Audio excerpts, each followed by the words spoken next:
पांचवां वेद तैयार किया और अपना नाटक शुरू किया। उस नाटक में होता यह है कि राक्षसों के बारे में जिक्र आता है कि राक्षस और वो राक्षसों को वो बात अच्छी नहीं लगती, तो राक्षसों ने ये किया कि जो उस समय अभिनेता थे उनकी स्मृति को, उनकी वाक शक्ति को, उनके हाव भाव को अपनी दैवी शक्ति, जो राक्षसी शक्ति रहती है, उससे प्रभावित कर दिया। तो नाटक विचलित होने लगा। तो देवता उस सभा में थे, उन्हें ये बात बुरी लगी, तो उन्होंने उनके ऊपर हमला बोल दिया, राक्षसों के ऊपर। और इस तरह से भरे नाटक में एक उपद्रव उत्पन्न हो गया राक्षसों का और देवताओं के संग्राम का। अब गिरीश कर्नाड यहाँ से अपनी बात कहते हैं कि भरत मुनि ने तो बड़ी सावधानी के साथ ये नाटक तैयार किया था, लेकिन कितनी भी सावधानी से आप नाटक तैयार करें, आप विस्फोट से बच नहीं सकते या सबको आप संतुष्ट कर नहीं सकते। तो एक अभिनेता को, एक नाट्यकर्मी को, रंगकर्मी को इस बात के लिए भी तैयार रहना चाहिए कि वो कितनी खूबसूरती से, कितनी सावधानी के साथ अपना मंचन करेगा, लेकिन किसी ना किसी को उससे परेशानी हो सकती है। तो ये जोखिम उठाने के लिए हमेशा रंगकर्मी को तैयार रहना चाहिए। और ये एक बहुत बड़ी बात सन 2002 में गिरीश कर्नाड ने कही।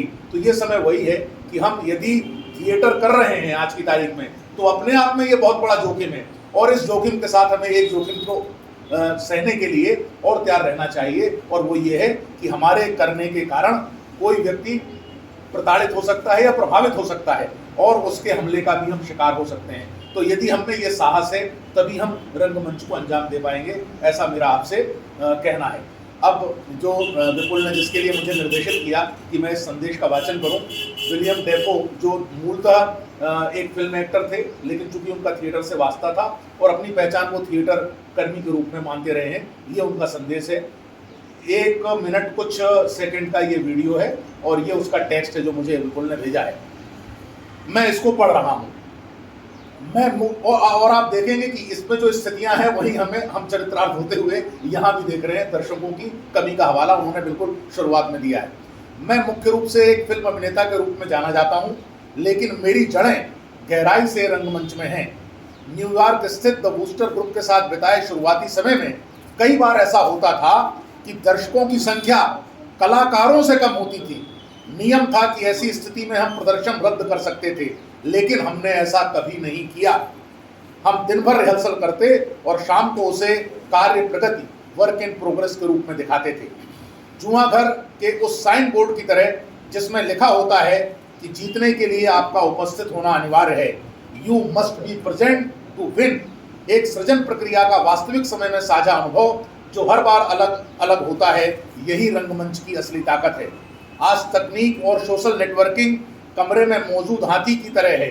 इंटरनेट हमें सवाल करने पर मजबूर कर सकता है, लेकिन ये शायद ही कभी उस आश्चर्य को पकड़ पाता है जो रंगमंच पैदा करता है। एक ऐसा आश्चर्य जो एकाग्रता, जुड़ाव और वहां मौजूद लोगों के बीच सहज रूप से बनने वाले समुदाय पर आधारित होता है। जैसे जैसे दुनिया अधिक विभाजित, नियंत्रित और हिंसक होती जा रही है, रंगमंच निर्माताओं के रूप में हमारी चुनौती ये है कि हम रंगमंच को केवल मनोरंजन या व्याकुलता के एक व्यावसायिक माध्यम बनने से बचाएं।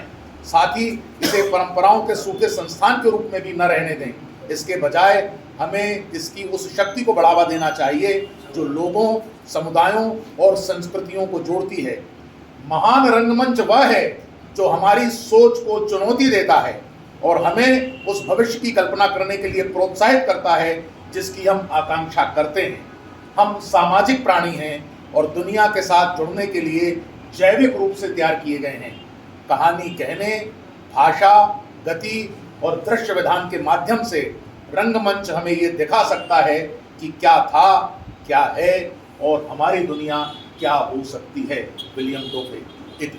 आप सभी को पुनः विश्व रंगमंच दिवस की हार्दिक शुभकामनाएं और प्रस्तुति के लिए सहभागी बनाने के लिए मैं विपुल का, विनोद का और सभी कलाकारों का बहुत बहुत शुक्रिया अदा करता हूँ। Thank you.